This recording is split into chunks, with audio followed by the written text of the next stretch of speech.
ज्यावेळेला ते बाळ जन्माला येतं 9 महिने 9 दिवसानं, त्यावेळेला आपण त्याला असं बोट घालून त्याची मूठ उघडतो.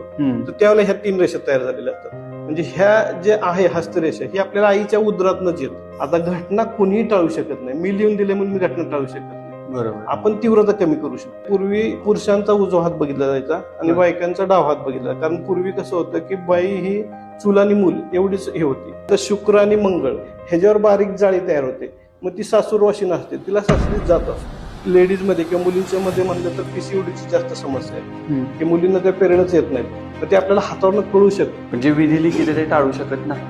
हातावर काही अशी शुभचिन्ह आहेत. स्वस्तिक आहे, कमळ आहे, मासा आहे, देऊळ आहे, त्रिशूळ आहे, ही शंख, चक्र, गदा हे चिन्ह हातावर असतील तर निश्चित ती व्यक्ती आजच्या भाषेमध्ये करोडपती असू शकते. पण उपायानं तुमचं आयुष्य किंवा तुमचं लाईफ बदलू शकत. त्यांचा खराब काळ चालू होता, त्यानंतर त्यांना आपत्तीत झालं. एक मुलगी आहे, तिचा घटस्फोट वाचला.